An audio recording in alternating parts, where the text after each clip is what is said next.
Welcome to the DVD Shelf Movie Reviews, where movies are celebrated, not incinerated.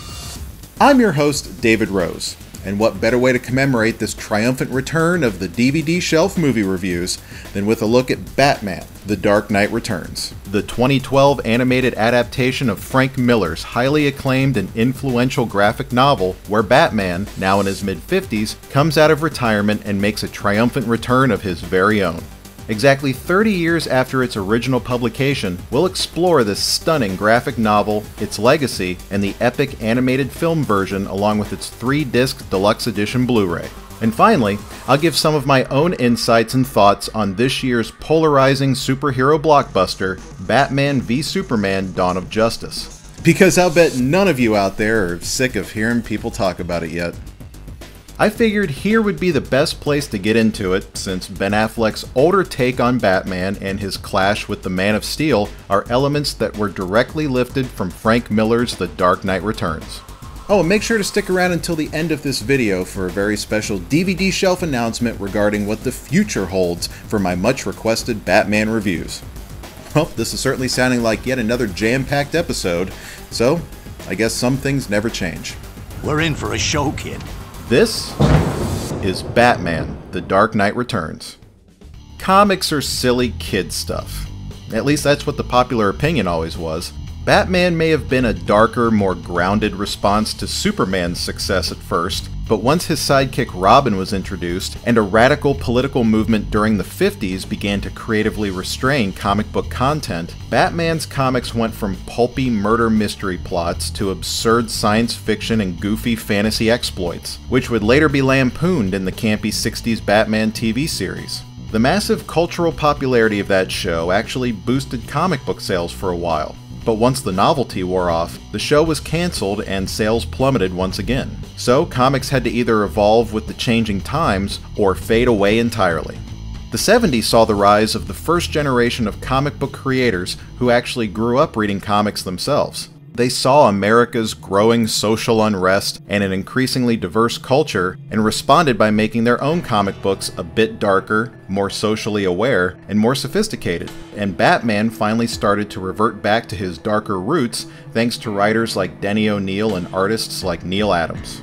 It was around this time that a young and ambitious artist named Frank Miller had moved to New York City to try and make a name for himself in the industry. And while a current slump in the comic book business made it tough for him to find work, he eventually landed some under the mentorship of legendary Batman artist Neal Adams. In the late 70s and early 80s, Miller made a huge splash at Marvel Comics with his now iconic run as writer and artist on Daredevil. Over at DC Comics, company president Jenette Kahn had been noticing how the graphic novel was a growing popular art form in Europe, and in an effort to rejuvenate DC, she rewarded certain creators with full artistic freedom on their own edgy graphic novel projects. Creators wanted their stories to mean something and not just be disposable entertainment for children. Given the opportunity, graphic novels, which were typically printed on higher quality paper stock and included no pesky pages of advertising, were very liberating for creators, allowing them to take their time and make more mature and ballsy creative choices. Thus, graphic novels were starting to receive mainstream critical acclaim, something that didn't often happen in the comic book industry. This started a shift in the popular opinion of comic books, that they were no longer just silly kid stuff. Following his success with Daredevil at Marvel, DC rewarded Frank Miller with complete artistic and creative freedom on his own original idea, Ronin, a 6-issue limited series published between 1983 and 84 that would later be collected into a single-volume graphic novel. Soon after the release of Ronin, Miller was approached by DC editorial director Dick Giordano, who had the idea of collaborating on a new miniseries that could hopefully breathe some new life into the character of Batman.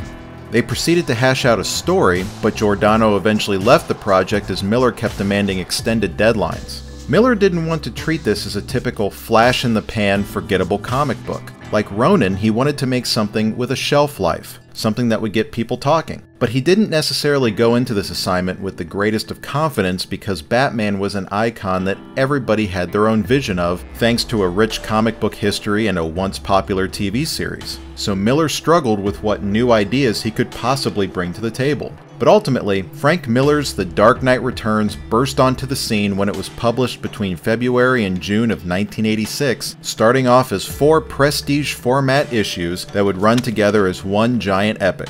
Written and penciled by Miller himself, expertly inked by Miller's Daredevil collaborator Klaus Janson, and beautifully watercolored by Ronin colorist and Miller's wife, Lynn Varley, the book's dynamic visual storytelling and groundbreaking reimagining of Batman took the world by storm and created a seismic wave within the comic book industry that to this day is still having visible ripple effects in popular culture.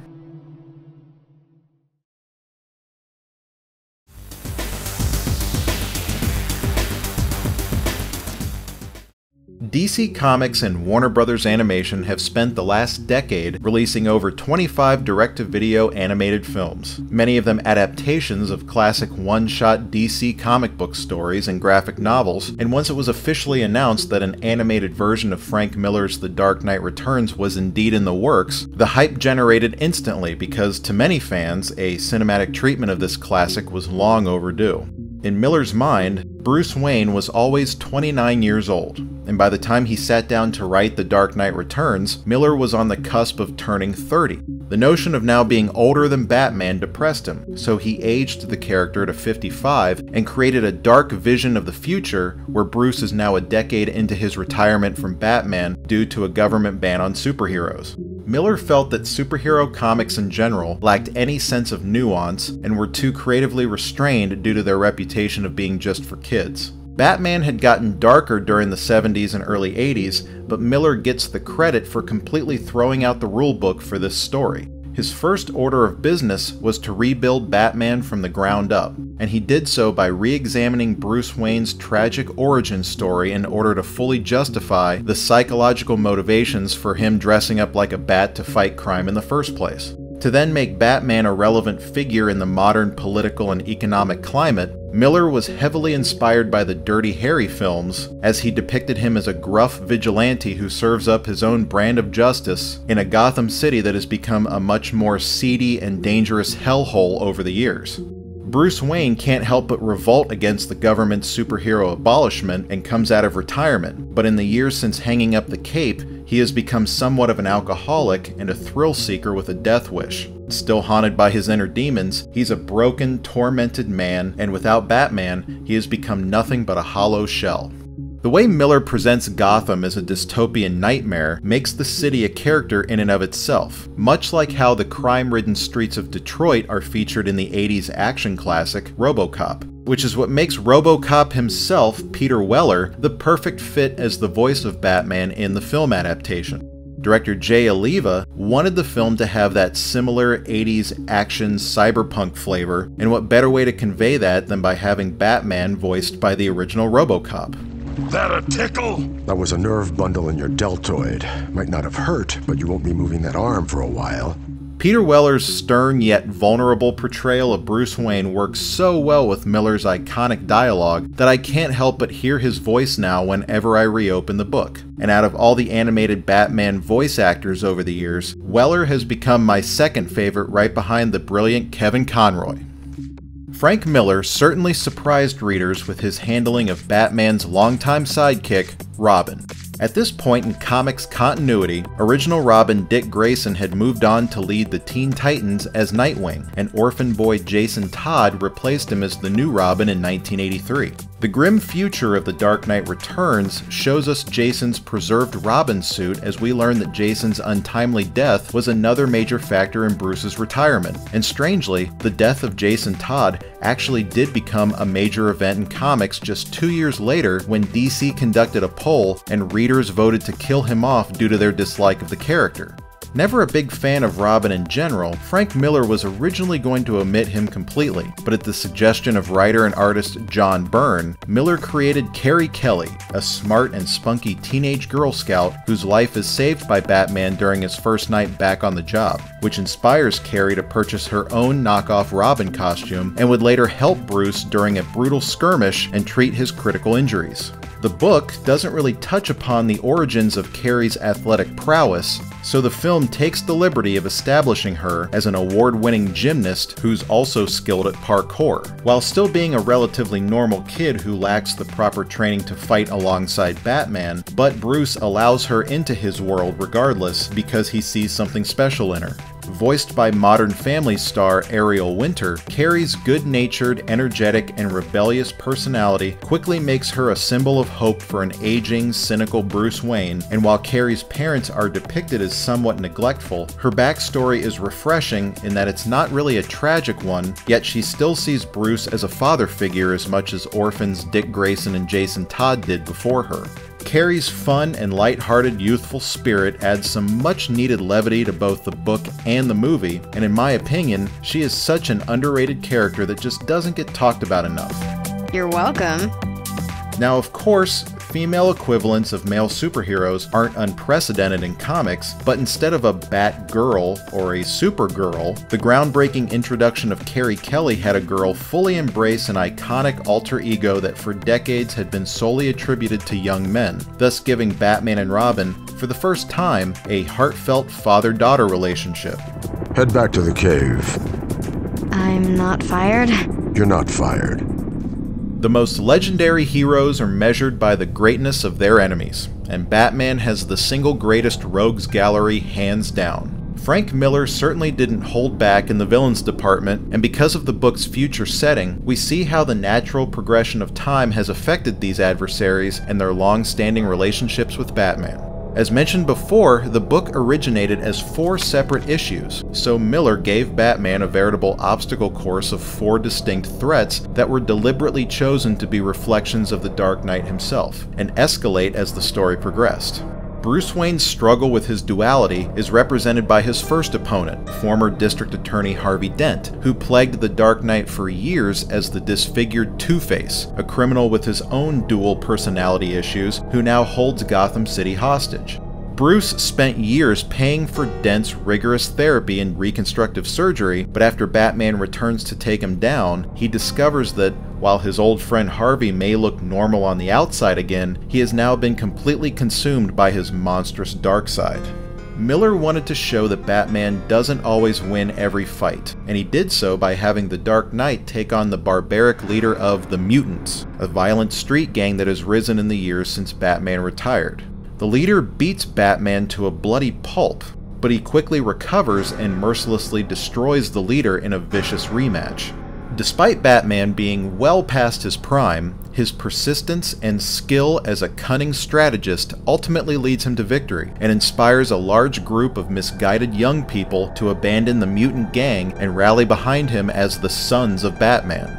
With the Dark Knight out of the picture for so long, his iconic arch-nemesis, the Joker, has been in a virtually catatonic state and is now wasting away in Arkham Asylum, and it isn't until Batman's resurgence that the Joker begins to show the first signs of life in years. Batman, darling. With this, Miller put forth the idea that Batman and the Joker have a symbiotic relationship. Evil can't exist without good, and the Joker can't exist if there isn't a Batman. In fact, this more glam rock take on the Joker is practically in love with Batman, and after a massive killing spree, he and Batman face off at a carnival and have their final bloody showdown in, where else, the Tunnel of Love. Michael Emerson, of Lost and Person of Interest fame, was indeed an interesting choice to play the Joker in the film, and his slimy, unhinged delivery is very unique from the likes of Romero, Nicholson, Hamill, or Ledger, but still succeeds at getting under your skin, and Emerson fully captures the more deadpan and flamboyant take Miller was going for. That's why I'm gonna kill everyone in this room. Batman's fourth and final adversary was certainly the most unexpected one. The Dark Knight Returns brought with it a surprising layer of political satire, which poked fun at the Cold War and then-President Ronald Reagan, and despite the ban on superheroes, Superman has been recruited as Reagan's puppet, sending him off to fight his battles and settle his conflicts with the Soviet Union, which nearly triggers World War III. Frank Miller would look back at world's finest comics and never understand why Batman and Superman were shown as being best friends. Sure, they were both heroes, but they had very conflicting ideals and approaches to fighting evil. That, and Superman's employment under the US government, has since caused a major rift between the two heroes who used to at least admire each other. This is a Batman story after all, so we see Superman through Batman's point of view, and it certainly isn't the most favorable portrayal. When the president finally orders Superman to bring in the Batman, a reluctant street fight breaks out between the two titans, but the playing field is somewhat leveled at this point, as Superman is still recovering from getting caught in a nuclear missile blast, whereas Batman has brought with him an armored suit, a strategy, and a shitload of kryptonite. Frank Miller had shown the world a stunning new side to Batman, and a surprisingly antagonistic side to Superman, but the final shock to comic book fans was seeing their two favorite superheroes trading blows. These days, we tend to take a lot of these aspects of Batman for granted. We see them all the time now, but you gotta remember that a lot of them actually originated in Miller's book. It's understandable that Miller's smart, striking, and controversial reinvention of Batman may not be admired by everyone, but it's hard to say where The Dark Knight would be today without it, since we probably wouldn't have the movies starring Michael Keaton, Christian Bale, or Ben Affleck, let alone the endless array of animated versions. To this day, the book's more political ideas continue to stir up a flurry of conversation, where many would even call Batman a crazed fascist under these circumstances. Yet the book certainly paints an overall scathingly satirical picture of 80s era politics as a whole, which makes the book as much of its time as it was ahead of its time. And what impresses me the most about the film version is how faithful it was to the book, including how it kept the 80s setting, because much like Alan Moore's Watchmen, it's a story that's so dependent on the 80s, it probably wouldn't work very well if it was modernized. As an adaptation, the film retains pretty much all of the crucial story beats, and they play just as well as they read on the page. The film does shuffle some scenes around and completely ditches the book's heavy usage of Batman's inner monologue, but it's all in service of a streamlined story and very little ends up getting lost in translation.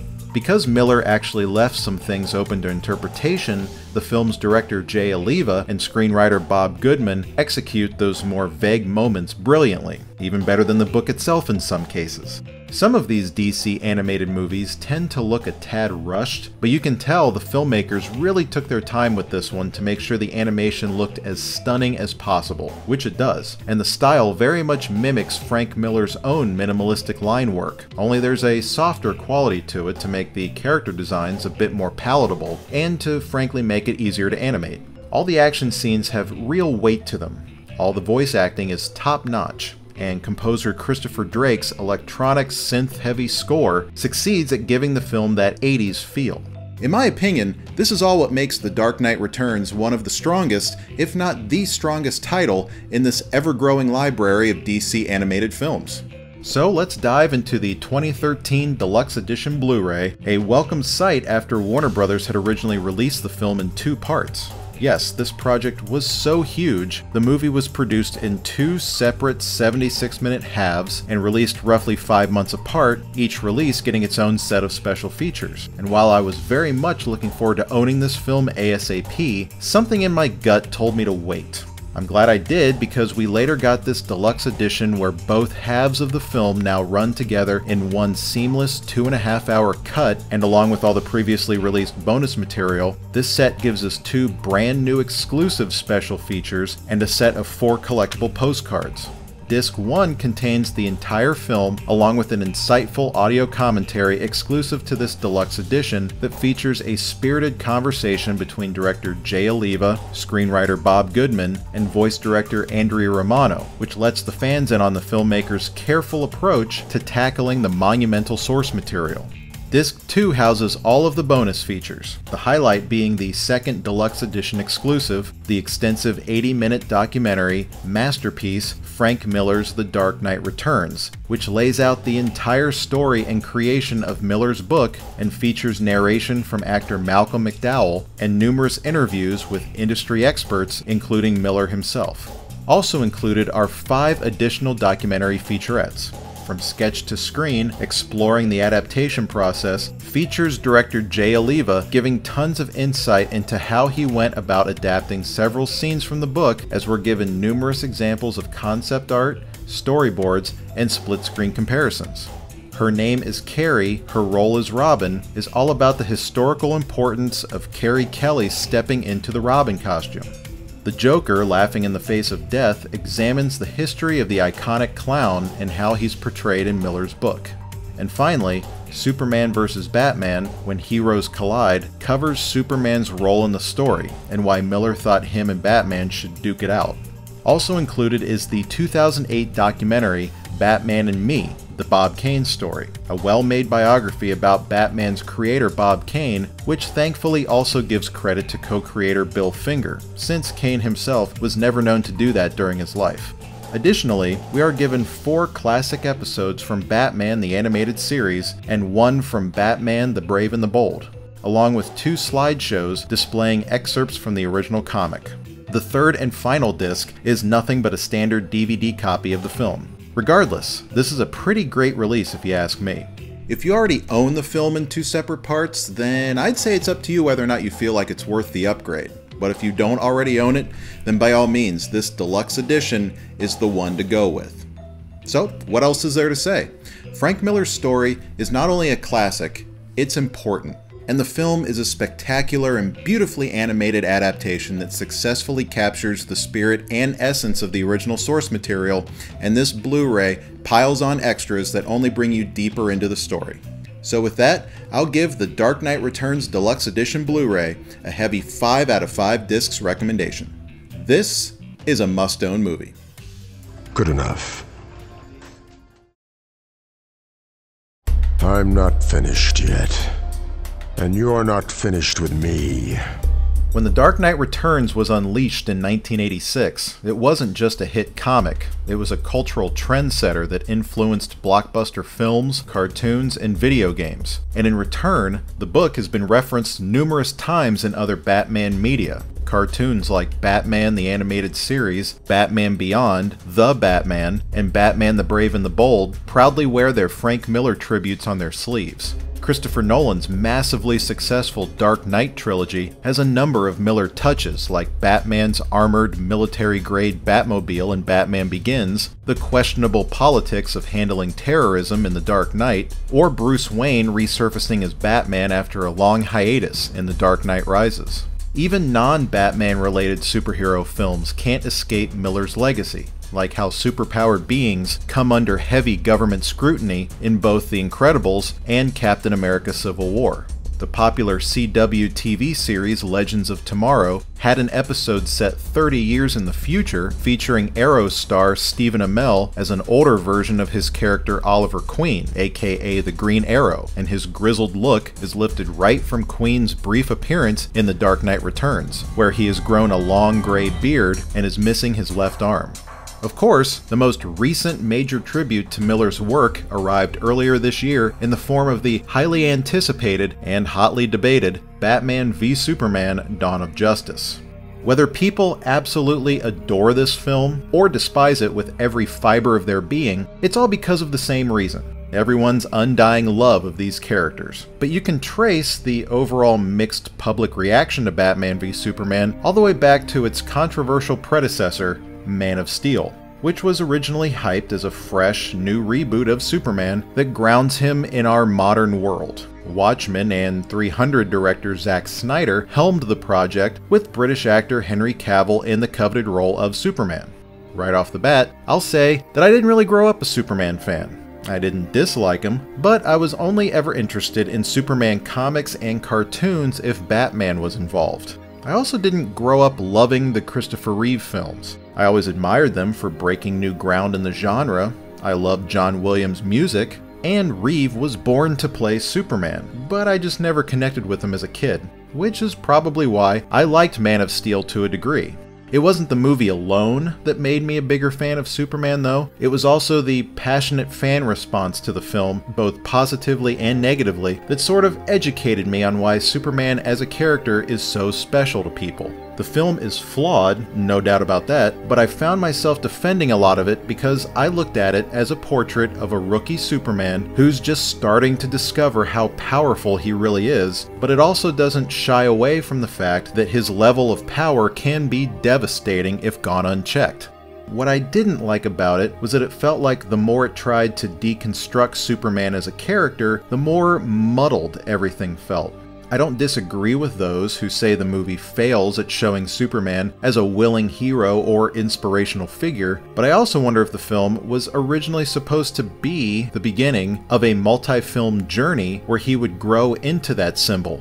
Sure, there are scenes of him doing heroic things, but he seems burdened by them, and he doesn't appear to show much empathy towards the fact that his fight with General Zod killed a lot of people in Metropolis, which was a surprisingly downbeat way to end the film. And just as a side note, I will say that a fantastic current take on Superman is right now being played by Tyler Hoechlin in the latest season of Supergirl. While Man of Steel was still in production in 2012, we got a little movie called The Avengers, and the world kinda went crazy for it. It became a turning point for the Marvel Cinematic Universe, and now every studio wanted their own cinematic universe, which left Warner Brothers and DC in a bit of a sticky situation when Man of Steel arrived the next summer. Their new solo Superman franchise starter didn't quite make the splash that Warner Brothers had hoped for, so it was soon announced that the sequel would introduce an all-new version of Batman, one that was completely disconnected from the recently finished Christian Bale series. Of course, the big question then was this damage control or was it always part of the plan? Well, to this day, I still don't know for sure, even though I have my own speculations, but either way, I was very excited for the idea of a Batman and Superman film, especially when director Zack Snyder revealed that The Dark Knight Returns was going to be a heavy influence and that the Metropolis devastation in Man of Steel was actually going to drive the film's plot, which I thought was a smart move considering how controversial it was to the fans. A lot of people had it out for this movie from the outset, mostly due to the fact that it was the sequel to a Superman film that many didn't like. And that online hate got even more brutal when it was announced that the new Batman was going to be played by Ben Affleck.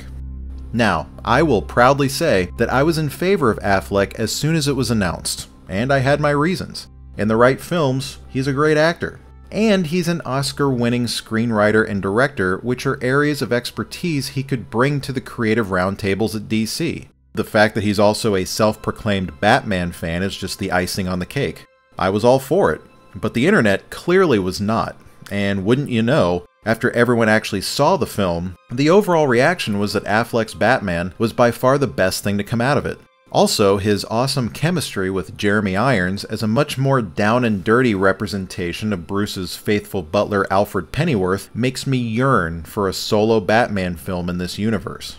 While roughly 10 years younger, Affleck's Bruce Wayne is a living embodiment of the Batman from Frank Miller's The Dark Knight Returns. With the classic black and gray suit, his bulky frame, and even bulkier armored suit he wears to fight Superman, he looks like he stepped right off the pages of Miller's book. And just like the book, this older, grizzled Bruce Wayne has seen it all. He's suffered great loss, including the death of Jason Todd's Robin at some point. He's since adopted more brutal methods of dispatching criminals, and has since become somewhat of a drinker. Affleck was great, but the movie itself is flawed in how it handles Batman's character-defining no-kill policy. I suppose the film is trying to establish that Batman's more savage treatment towards criminals comes from his growing paranoia about destructive aliens falling from the sky, but the problem is that we're not entirely sure when he got more deadly, and the film never shows us a time before this Batman started taking lives. Sure, Batman has killed in movies and comics before, but it's pretty jarring how casually it's treated in this film, and it feels like it was only done to drive forward the forced conflict between him and Superman. Besides, if Batman kills now, then why the hell would the Joker still be alive? They take influence from The Dark Knight Returns by having Batman be more ruthless, but even the book doesn't cross the killing line. In fact, there's a whole scene where Batman denounces guns as loud, clumsy, and stupid weapons only his enemies use.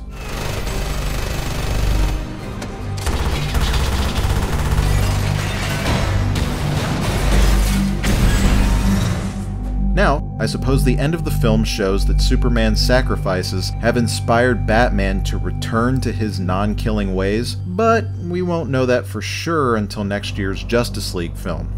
Henry Cavill's Superman kind of takes a back seat to establish all the Batman stuff. The sad thing is that we're now 2 movies in, and I don't think Cavill has been used to his greatest potential, which is a damn shame because the guy seems extremely charismatic in interviews, and I was hoping that he would have been able to bring that charm to Superman this go-round. He's still not very sure of himself or how he fits into our world, which is a concept that had its place in Man of Steel, but here, it's already feeling a little redundant. It's a missed opportunity for sure, but hopefully it's something else next year's Justice League movie can rectify. And speaking of missed opportunities, Amy Adams' Lois Lane is pretty much given nothing to do but spend half the movie solving a mystery the audience already knows the answer to. The man behind the mystery is, of course, Jesse Eisenberg's much criticized rendition of genius billionaire Lex Luthor. After enjoying Eisenberg's performance in The Social Network, I was fascinated with the unconventional casting choice, but when you actually watch the film, I can understand it being really easy to hate on this version of the character, especially when the go-to image of Lex is the intimidating corporate businessman type. Here, Eisenberg's Weasley performance instead harkens back to the character's early comic book appearances as the red-headed mad scientist and monster maker before he was reimagined in the 80s as a corporate bigwig. I don't have an issue with Eisenberg as much as I do with this more cartoonish and scatterbrained version of Lex, just not tonally fitting at all into a film that takes itself so damn seriously. With such a bombastic performance, I wish the film gave him clearer motivations for his diabolical actions, and I'm also kind of bothered by the fact that he just so happens to know the true identities of Batman and Superman out of nowhere. Understandably, the dark and serious tone is a big issue with many. I think it works better as a Batman movie, especially given the Dark Knight Returns influences, whereas Superman should be more of a lighter contrast. The film spends most of its time trying to build up motivations for Bruce Wayne and Clark Kent to despise each other, but it doesn't focus enough on them being heroes. So maybe having your cinematic universe kick off with a big confrontation between these two isn't the best way to go. I think it worked in The Dark Knight Returns because the context was much different. The motivations were deeper and were laid out much more efficiently because the fight comes after these two characters have had such a long, rich history together. The book isn't bogged down with explaining why they would fight, and its resolution to the fight is also much more interesting than the film's highly controversial and unintentionally silly Martha resolution that sparked a million internet memes. The more I watched the film, the less problems I have with it because I understand the point they're trying to make, but I just wish it was better executed so the fans wouldn't be so divided on that point, which I suppose pretty much describes this film as a whole. I truly think there is an interesting story buried under all the lofty dialogue, forced motivations, and unnecessarily depressing tone. It's no wonder so many were turned off by this approach, because it feels like director Zack Snyder just injected Batman and Superman with much of the same cynicism and deconstructionism from his Watchmen film. Although, like Watchmen, Batman v Superman does contain a lot of stunning, detail-oriented visuals and artful production design. I just wish it wasn't so overstuffed with ideas and weighed down by its own plot that you were actually allowed to breathe and live a little more in this environment and appreciate so many of those little details you don't even really know are there unless you have watched the Blu-ray special features. In fact, this film contains so many ideas that it feels like you're watching 5 movies in one. Some ideas are great, like how the end fight from Man of Steel is completely recreated, only we're now seeing it from Bruce Wayne's ground-level perspective, and Batman's surreal, nightmarish vision sequence is quite effective at setting an ominous tone, but it was just randomly plopped right in the middle of the film, and its sole purpose just seems to be setting up future movies.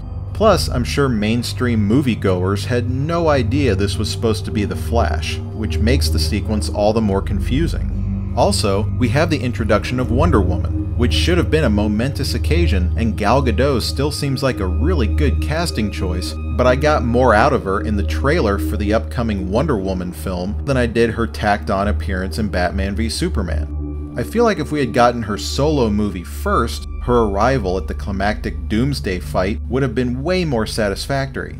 Also, the awkwardly placed sequence where we get shoehorned glimpses of the Flash, Aquaman, and Cyborg is fun for comic book fans, but the movie itself gave us little reason to be excited for these characters yet. Believe me, I'm still highly anticipating all these upcoming DC movies, but that's because I love the genre, not because the movies sold me on these characters. To me, DC's road to the Justice League could have been a lot stronger if Man of Steel had gotten a sequel or two, and Batman, Wonder Woman, and the other major players had also gotten their own solo introductory films before a big team-up. To be fair, while the editing on the theatrical cut was one of my biggest problems with this film, many of my issues were fixed when the movie got a longer director's cut on the Ultimate Edition Blu-ray. Some glaring plot holes were filled, and already existing scenes were reordered, which made for a much more cohesive film. Overall, while there are plenty of great moments for comic book fans, the final execution is painfully flawed. Love it or hate it, Batman v Superman: Dawn of Justice is still endlessly fascinating to talk about. But what disappoints me the most is that Batman and Superman met for the first time on the big screen, and I liked it, I just didn't love it. And when it comes to this DC Extended Universe going forward, I enjoyed Suicide Squad for what it was, and was certainly the most fun I've had with these movies so far, and I can't wait to see how Warner Bros. And DC Entertainment's recent and widely publicized corporate shakeup will hopefully improve their upcoming slate of films. There's a long, hopefully fun road ahead of us, so why don't we try to enjoy it without ripping each other's heads off, huh? Well, on that lovely note, that'll about wrap up my review of The Dark Knight Returns, which will be my final Batman review for the DVD Shelf Movie Reviews. Oh, right. I guess I should add, because next year we'll be introducing Legends of the DVD Shelf, a brand new spin-off series where we will review movies and TV shows based on or inspired by comic books. And any of my future Batman reviews will be found right there. You're definitely going to want to subscribe to our YouTube channel, like our Facebook page, and follow me on Twitter for all the latest updates. So I'll see you next time, but for now, this one's going back on the DVD Shelf. Hey, David Rose here. Hope you enjoyed that video, because there are plenty more where that came from. And we'd really appreciate it if you hit that subscribe button and clicked on the notifications icon so you can get all of our latest content. Which reminds me, I should probably go make some.